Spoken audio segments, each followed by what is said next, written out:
I've been using Pedaltrain pedal boards since around 2002, and in that time, a lot of people have come up with some cool solutions on how to add input and output jacks to their pedal boards. There are a lot of good reasons why you'd want to add input and output jacks to your board. The biggest of which is if you're trying to find a convenient way to plug in your guitar, plug in your amp, or even use an effects loop, the effects loop of your amp with your pedal board, you have to place all those pedals somewhere around the perimeter of the board or find some other way to insert jacks in the process. So people have they've drilled into the back of the pedal boards and they've added 1/4-inch jacks to help facilitate this process. I don't like drilling holes, at least on the surface of the Pedaltrain. I like a really clean look. So I've come up with a cool solution, and maybe it'll work for you. So here is the bottom of my Pedaltrain, and you can see I've added 2 enclosures to it. One includes my input with my built-in buffer, and the other includes an interface or a patch or a way to patch in the effects loop of my amp. And I'm going to show you how to build both of those things and attach them to your Pedaltrain. So for a matter of convenience, since this is a rather long video, if you look in the comments below, you'll find some quick links to different processes or different steps in this build, and as well as a link to all of the components that are used in the build process. So hopefully that makes it convenient for you, and hope you enjoyed the video. Okay, so here we can see the side profile of one of the Pedaltrain pedal boards, and in this case, this is the Pedaltrain Junior. I also have a PT2 that I intend to do this with, and let's take a look at the enclosure. This is just a Hammond 1590 ABK. I think other Hammond enclosures, other 1590s specifically, may be different dimensions, so I'll be sure to include a link to this specific one in the comments below. But you can see if we were to attach this to the pedal board with Velcro, that the thickness of the Velcro would probably just have it hang down a bit too far, and it would create a high point that the whole pedal board would rock back and forth on. But we're not going to do that. We're going to attach this directly to the pedal board with sheet metal screws, and it will look something like this. So as you can see, if it's flush mounted with nothing in between the enclosure and the pedal board, that we have just enough clearance here to where it shouldn't create a high point, and it shouldn't require having to add taller feet to extend or get a little more space between the bottom of the pedal board and the floor. So I'm going to make 2 of these boxes. One box will be my outbound connections, or at least 2 of them. That'll be input or output to the amp and the effects send of the amp back to the pedal board. And on the other side, I'm going to make my input box that will include a buffer from General Guitar Gadgets.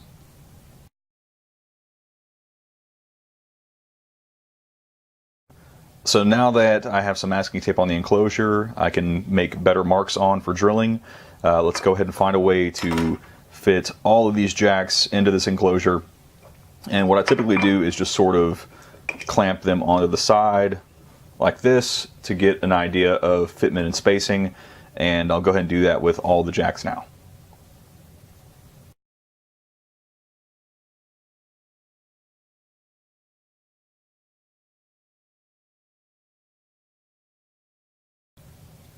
So that's it. That seems like the kind of spacing that will work.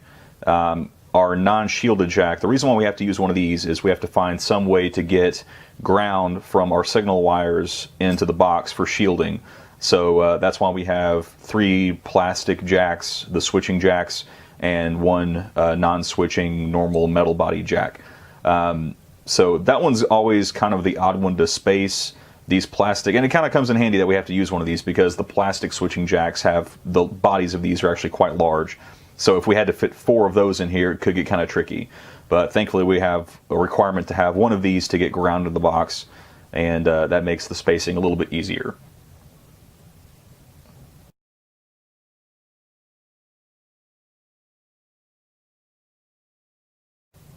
Alright, so that's all marked up, and for the convenience of being able to try to space this with the holes that go on top, or the attachment holes for the sheet metal screws that go into the pedal board, I 3D printed a drilling template.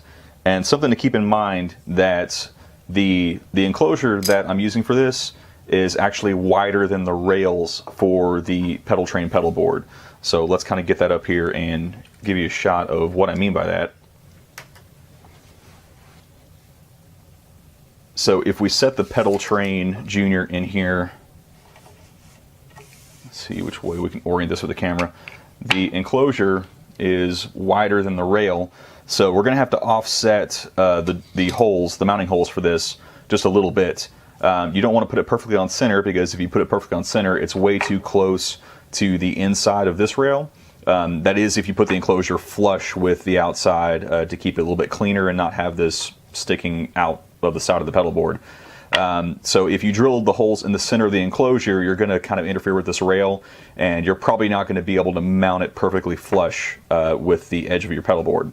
So I 3D printed a template, and we have to attach this with some double-sided tape. But when you do this, or no matter how you drill your holes, I like to put it at the far edges for a little more stability, but you need to offset it slightly to the outside or the outside edge of the pedal board just a little bit in order to get your holes lined up properly to center this on the board.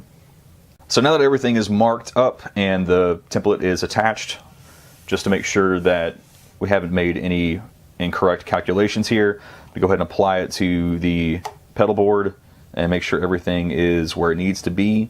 And if I apply, or if I check to see where the template lines up, it should kind of line up with the center point or the width of the rails, and kind of have to put that in place by feel. But I have my outbound side marked, I have my pedal board side marked, everything looks like it's ready to go. So now all I have to do is drill this enclosure out and get ready to start fitting components. Alright, so with all the holes drilled, we can go ahead and start fitting components and see how our layout fit up here. And what I'm doing here is I'm still leaving these plastic body jacks come with a plastic washer, and I'm just leaving that on there because without it, the tip of the jack will stick out further than the nut that holds it in place, and I like the cleaner look with a little bit of spacing, so I'm going to go ahead and leave the plastic washers on this one.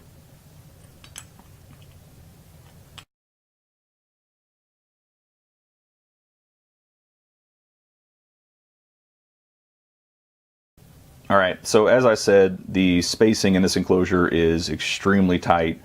You're going to want to make sure to check your fit time and time again to make sure everything lines up correctly. And with that said, I think the spacing on the metal body jack is pretty close. So some of this will have to get bent out of the way somewhat, but if you have a multimeter, definitely always check for connectivity or continuity. Because as you plug in one of these jacks, or plug in one of your 1/4 inch plugs, the lead that actually makes connection with the tip of the plug will bend slightly out of the way. So you can't always count on the positioning of this of the lead for this jack whenever it's in place without a plug in it. So before you start to get ahead of yourself on soldering these things up, definitely make sure to check the fit to make sure that the lead is not contacting anything else. So here are all the jacks installed in the enclosure, and as you can see, it's a pretty tight fit. So thankfully, the design for proper grounding will definitely call for one of these unshielded or metal body jacks. Since they have a smaller body, it kind of works out to our advantage here with these larger switching jacks. So something you're going to want to do before you drill is definitely check your fitment on this. Check twice, drill once, because you don't really get a second shot at trying to line all this up. So, and also pay attention to the orientation of the jacks. The way that everything has to fit together in here, this is kind of the best layout for these jacks that I've found. Kind of standing these on edge with these back to back. First of all, it reduces the length of the wiring you have to run in these, but it also works to try to fit everything in here. If you had this flipped around, you're going to run into problems with this extrusion for the screw hole for the enclosure. So this is pretty much the best orientation for everything that I've found. And before we get into soldering everything up, I kind of want to do a quick close-up on the switching jack and kind of go over how this thing actually functions. You have dual lugs here that correspond to the sleeve and the tip of the jack, and the action of plugging a cable into this acts as your switching mechanism. So think of it as your plug is acting as an on-off switch, a double pole 2-throw switch. And you can see whenever you plug in a cable into this jack, it lifts these two leads, which disconnects these lugs from these lugs. So whenever you're wiring up your arrangement of jacks, you want to make sure that to understand that these are the lugs that are actually going to make contact with the plug. These are just your relay or your switching system to go to the next series of jacks. All right, time to break out a pen and paper and draw up a quick wiring diagram for how we're going to put this whole thing together. We're going to start off with our metal-bodied input jack. And that has a sleeve connection, ground connection, and a tip connection for our actual lead for the signal. And that will lead to our amp input jack, which has 4 lugs. These black smudges are lugs, we'll go with that. So the way that the logic for this is going to connect, if we remember, we have these switching ports here. So anything that we want to take priority whenever a jack is plugged in, we want to make sure that those are plugged into that set of lugs. When we flip the whole thing over, got to pay attention that the bottom row of lugs is what's actually going to connect to the jack or what's going to connect to the plug when something's plugged into it. If you rotate it around, that set of important lugs is now on the top. So that's something to keep in mind when you're putting this together. So if we take a look at the way that this is going to wire, the way we want this to work is that as long as nothing is plugged into the amp input, we want the signal to flow to the next series of jacks. Let's go ahead and get that drawn in here. So this jack will go to our effects send of the amp, and that is our post effects. That will lead back to the effects return of the amp. So with that in mind, the way this priority works is we need everything from the input jack to go to the actual the switching side here. So whatever's going to come in contact with the plug itself. So we want this to go to ground, and your lead to take a skip and go to the tip. So we're going to go to the bottom row of lugs here. For the next jack, we'll just carry this ground straight down to the ground side and take the tip side and go skip that right over here to the tip side. That signal will flow through, and the important thing to remember with this last post jack, the way that this is going through is we don't want this signal to carry over when something is plugged into the effects send jack into the board. So we want this connection to break from one side of the plug to the other. So we're going to go ahead and use I guess the only way to refer to it is the non-live side or the non-switching side, because when we insert a jack into the effects send, we want this connection from the amp input side to break with the effects send side. So that'll go to the top series of lugs. Down here on the post side, on your effects side, we have to maintain that this series of lugs is all it's going to connect to the plug itself. So we want to make sure that this is not really necessary to use a switching jack. This is actually not acting as a switching jack at all. But if you got them, use them. I think there's other plastic bodied or shielded jacks available, so you can go ahead and use those. But if you use one of these switching jacks for your post side or your outbound side of the effects loop or the patch bay, make sure that you use the lugs on the top side when the jack is oriented this way.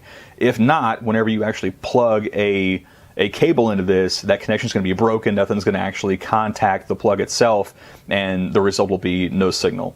So you need our tip to go here to this lug, and our ground or sleeve connection to go to this lug. So hopefully that makes sense. It's terribly not in focus, I don't think, but I can't really come up with a more high-tech solution than this, unfortunately. So hopefully this wiring diagram makes sense. And I'll try to post a link to a better representation of how this circuit is actually going to function. So look for that in the comments. All right, time to put the wiring diagram to use. Just a tip that it's a lot easier to wire this whole thing up outside of the enclosure. Besides, it's kind of a tight fit. Whenever it comes time to actually drill the holes and screw the enclosure and attach it to the pedal board, it's a lot easier to do this without anything in the enclosure, so you don't risk cutting a cable or messing up a jack somewhere in the mix. So I've got it attached to my helping hands here, and let's go ahead and get started wiring this thing up.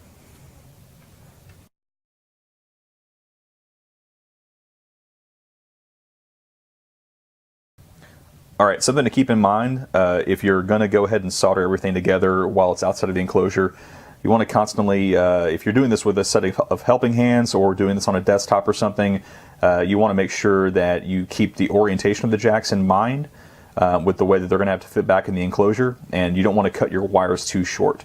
So always keep in mind the distances between the jacks that you're soldering together.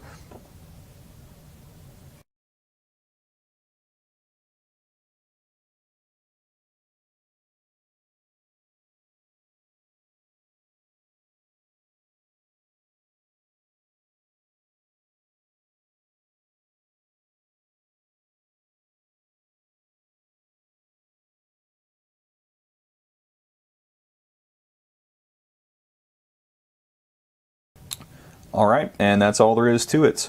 So let's go ahead and get this fitted back into the enclosure, make sure everything still fits.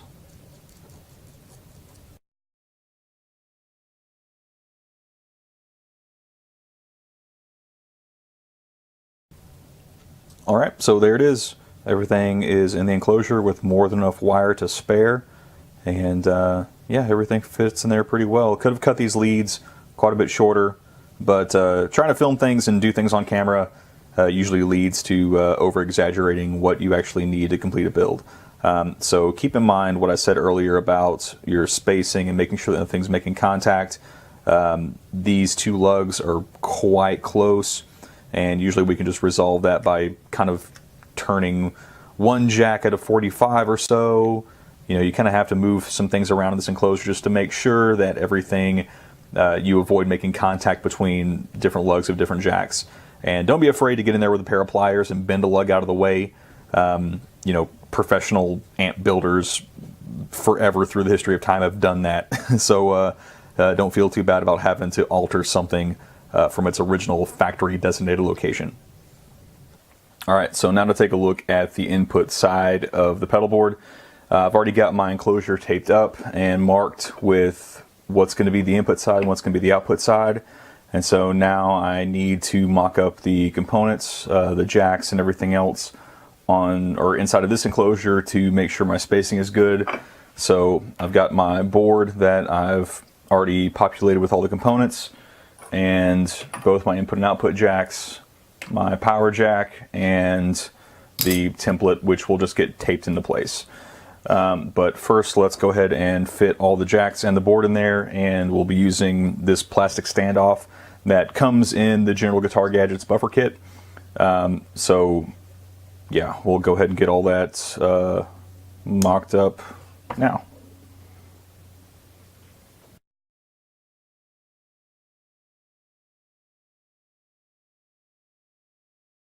All right, so let's take a look at how everything is laying out inside this enclosure. There's more than enough room in these enclosures to fit this PC board and all of the necessary jacks. So I don't really have any issues or worries about trying to find space in here. The same with the power jack. Let me see if I can actually get this on camera. The depth of the power jack is not sufficient enough to interfere at all with the PC board. So again, no worries about that. I'm liking where my jacks are spaced. And this power jack will go somewhere between the output jack of the buffer and this screw receiver part of the enclosure. Just so I can make sure, because this DC jack actually has the threaded nut on the inside of the enclosure, so I want to make sure I have enough space to get a tool in there to tighten that down enough to where it'll hold it in place.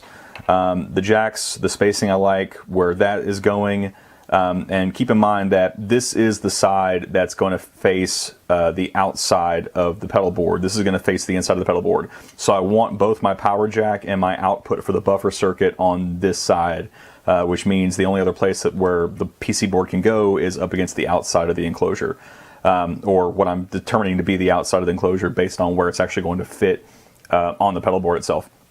So everything looks good. I'm going to go ahead and mark all of my lines where I'm going to drill, just like I did with the output enclosure, and go ahead and get that drilled back, or go ahead and get all that drilled now. Alright, so there it is. Everything drilled, everything fitted. Now all it's left to do is solder all the connections in place. So now with both of our patch bays done, now it's time to move on to drilling the holes in the Pedaltrain and getting both of these attached to the underside of the pedal board. Alright, getting close to the end of the installation. Now it's time to take a look at the bottom of the Pedaltrain board and see how these are going to line up. These will get attached temporarily to the board with some double-sided industrial tape just to make sure that everything is lined up. Something to take into account or take into consideration, you have these welds that are kind of in the way somewhat, so these kind of get irritating. You can't really do much about this weld for this bar here. It's going to get in the way. Just kind of space your enclosure as closer as far as away from this back weld as you want to. Nothing really you can do about the fact that these welds are there, and it will tend to make things sit a little uneven. So if you're a little OCD, no worries. That's just kind of the nature of the beast with dealing with one of these pedal boards. So I am going to drill these out with a 1/8 inch bit to correspond with the holes that I drilled in each of these enclosures. So I've already removed everything from the outbound patch bay. So that's going to make that a lot easier. This is a little more complicated to remove all the components from, so I'm just going to kind of leave everything as is and kind of take care to avoid nicking one of the jacks or cutting a wire here. So just a couple things to look out for. Let's get these attached and let's get the holes drilled out.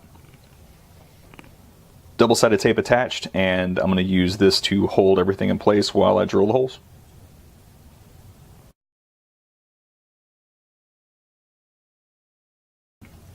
And now I'm just going to repeat the process for the other side. And if you removed everything from the enclosure, keep in mind that these sides look similar, but you want to make sure that you get everything oriented correctly. It may not be that difficult if you offset your screw holes for the top earlier in the build. Also, if you used the same jacks that I did, keep in mind that on the board side or the interior side, you'll have one jack that was drilled smaller for the metal bodied 1/4 inch jack. So that makes it easier to determine which side goes which.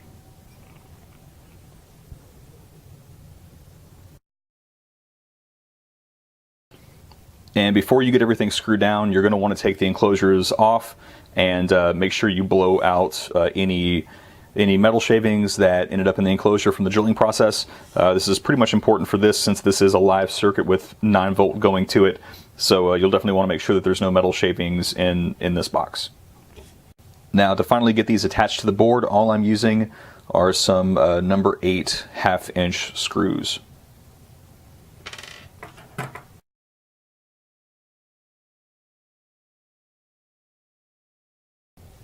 And there it is. Everything is tight, secure, and bolted down. Now all that's left to do is put all of the components back into the outbound side of the board, put the tops on the boxes, and that's it.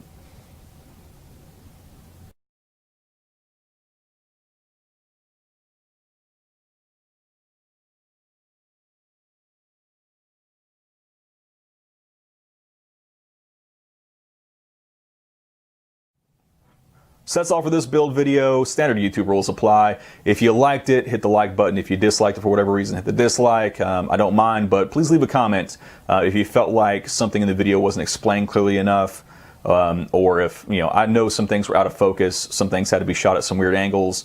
So I know all that, don't have to comment on it. But hit subscribe because I'll be doing more of these in the future. Everything from scratch builds like these interface boxes all the way to guitar maintenance, even how to do your own fretwork on the cheap. So hopefully some of this applies to you if you've never done your own guitar work.